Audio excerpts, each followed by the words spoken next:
Did you know that more than 1 in 5 Canadian seniors can't afford their medication?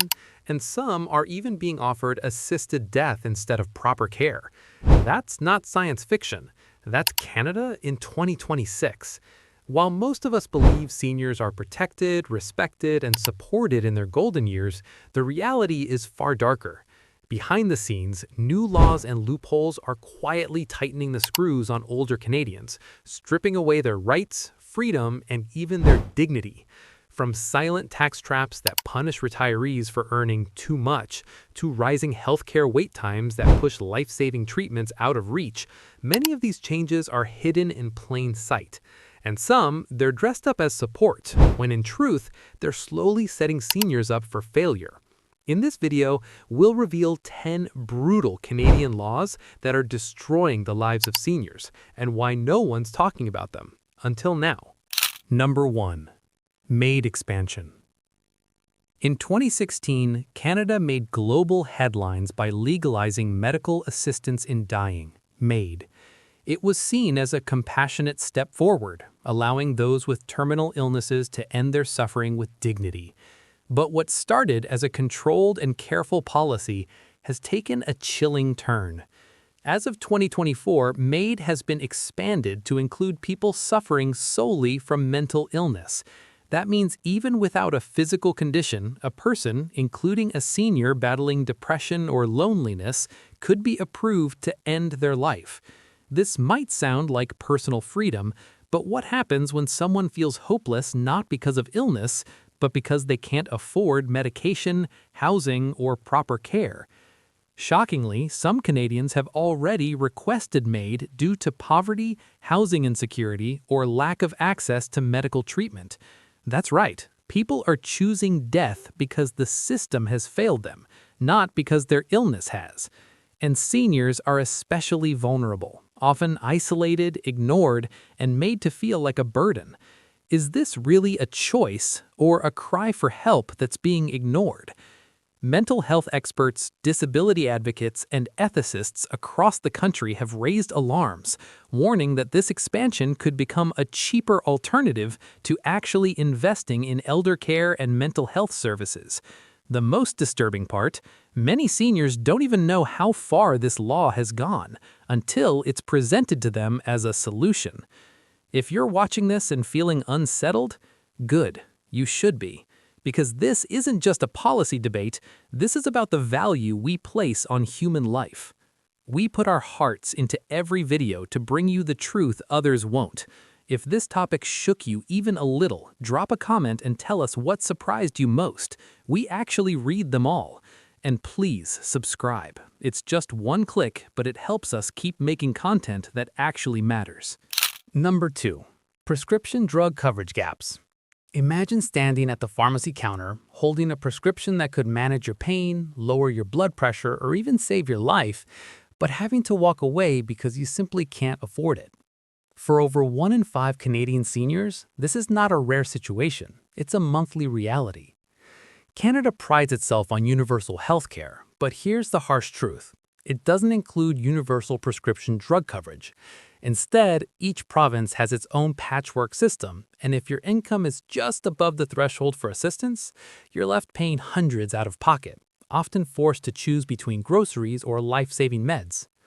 And this isn't just about discomfort. Skipping medication due to cost leads to preventable hospitalizations, complications, and even death.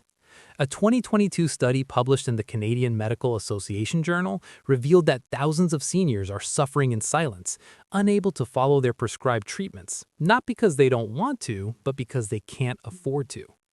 The most heartbreaking part?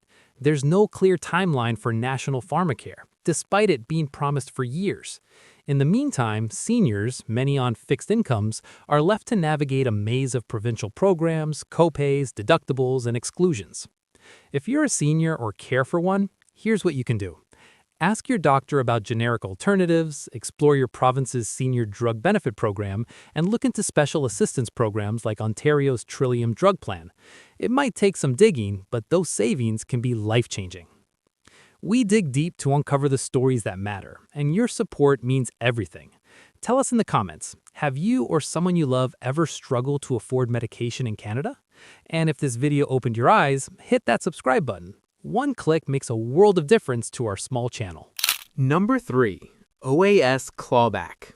You've worked your whole life, paid your taxes, and finally reached retirement.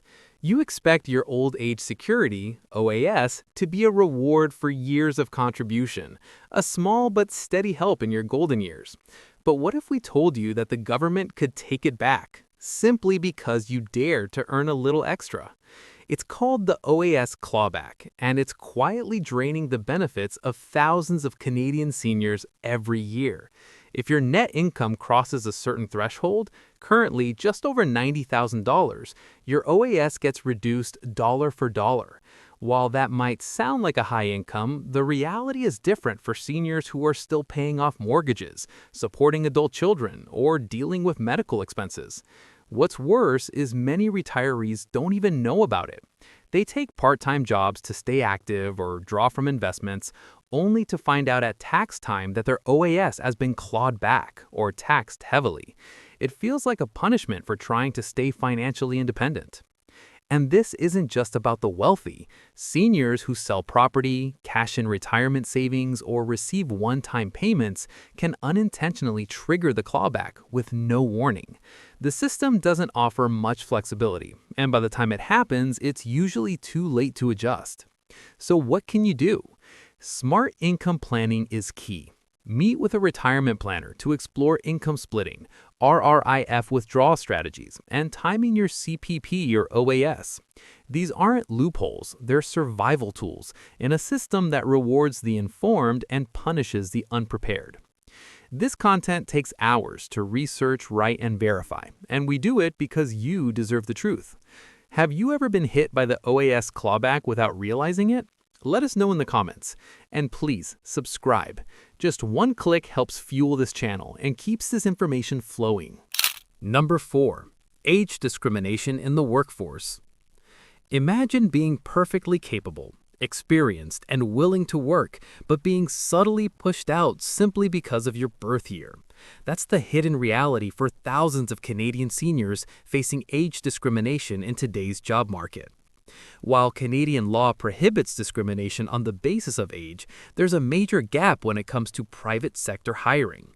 Employers aren't required to disclose why you weren't hired, and older applicants are often quietly passed over, despite decades of valuable experience. If you're over 60, getting called in for an interview can feel like winning the lottery, even if you're highly qualified. The result? Many seniors are forced into early retirement, not by choice, but by systemic exclusion. For those who rely on continued income or who simply want to stay active and involved, this invisible barrier creates financial strain and emotional stress. And if they do find work, it's often low-paying or part-time, far below their skill level. What's more troubling is that mandatory retirement policies are still in place in some industries, especially in unionized or government positions. Even if you're healthy and productive, you could be shown the door at 65, no questions asked. But here's the good news. Programs like Second Career Ontario, self-employment grants, and upskilling workshops are available, but they're rarely promoted to older adults. You have options, but you'll need to go looking for them. We don't just report issues, we dig to uncover what others ignore. Have you or someone you know been pushed out of work too soon? Tell us your story in the comments. And if this video gives you knowledge you can actually use, click that subscribe button. It takes 1 second and it fuels everything we do here. Number 5. The long-term care crisis. You trust that when the time comes, there will be a safe, clean, and respectful place to receive long-term care. But in Canada, that trust is being shattered over and over again. The long-term care system is in crisis, and seniors are paying the price with their health, their dignity, and in some cases, their lives. The COVID-19 pandemic exposed the horrific reality behind many long-term care homes: understaffed facilities, poorly trained workers, and unsanitary conditions. In fact, over 80% of pandemic-related deaths in Canada occurred in long-term care settings, one of the highest rates in the developed world. But even after the headlines faded, the problems remain. There is still no binding national standard for care. That means the quality of care varies wildly between provinces and even between facilities in the same city. Many seniors are left sitting in soiled beds, fed rushed meals, or ignored for hours, not out of cruelty, but because staff are stretched thin and systems are broken. Even worse, for-profit facilities are growing fast, and studies show they consistently offer lower quality care compared to nonprofits. When profits come before people, it's our elders who suffer. So what can you do? If you're choosing a care home for yourself or a loved one, ask tough questions.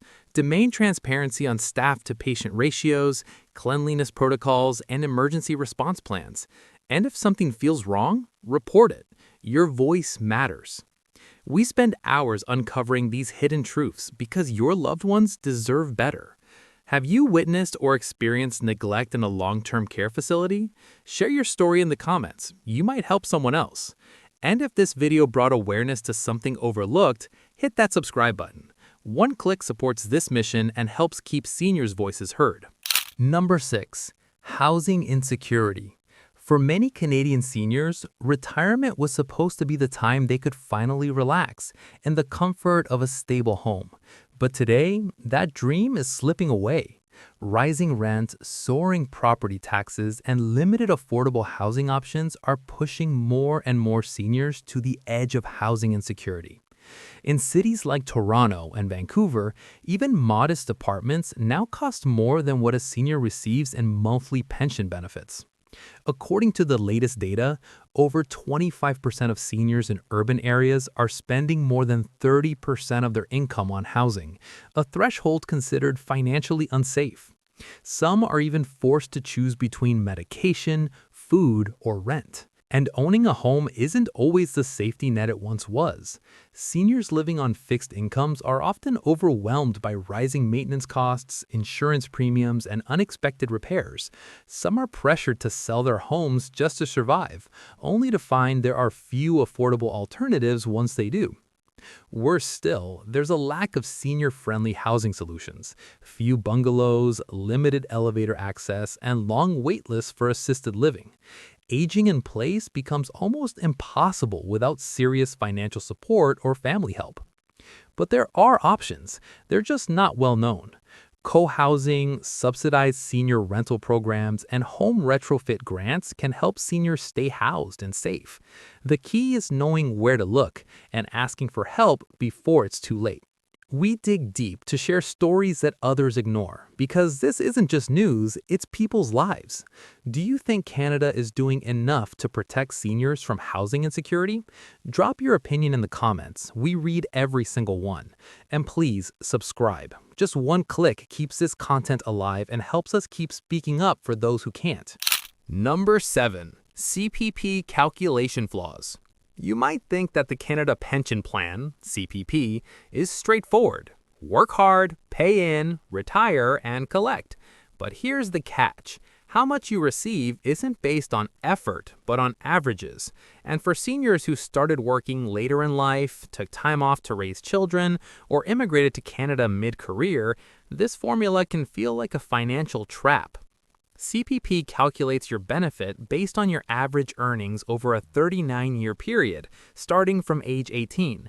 That sounds fair until you realize that if you weren't working full-time every single year, your average drops. So even if you earned a strong income in your later years, the system still views your contributions as low. The result? Thousands of dollars lost over time simply because life didn't follow a perfect timeline. This disproportionately affects women who left the workforce to raise families, immigrants who arrived in their 40s or 50s, and those who had to leave jobs to care for aging parents or deal with illness. In a system that claims to reward contribution, these individuals are left behind, again. There are some little-known strategies to maximize your CPP. You can delay collecting it past age 65 to receive a higher amount, or apply for dropout provisions for child rearing or disability years. But these options are rarely explained in clear language, and many seniors miss out simply because they didn't know what to ask. We pour hours into uncovering the gaps in the system so you don't fall through them. Have you or someone you know been affected by how CPP was calculated? Share your story in the comments. Your experience might help others. And if this video taught you something new, smash that subscribe button. One click helps us keep creating videos that truly matter. Number 8. Power of attorney loopholes. When you think of power of attorney, you probably imagine a trusted person making decisions on your behalf if you're no longer able. But what if that same legal document, meant to protect you, became a tool for financial abuse, and no one noticed until your savings were gone? In Canada, POA laws vary by province, and there's no national oversight system. Once a POA is signed, the person you've appointed, known as your attorney, can access your bank accounts, sell your property, and make health decisions on your behalf. While most people act in good faith, the system relies almost entirely on trust, with very little accountability. Shockingly, financial abuse by family members is the most common form of elder abuse in Canada, and it often happens under the legal cover of POA. Seniors may be pressured into signing documents they don't fully understand, or manipulated when they're most vulnerable. In many cases, victims don't even realize what's happening until it's far too late. And because banks and institutions are required to follow the POA, even obvious red flags like large withdrawals or sudden asset transfers can go unchallenged. Unless someone files a formal complaint, no one steps in. Here's how to protect yourself. Consult a lawyer before signing a POA.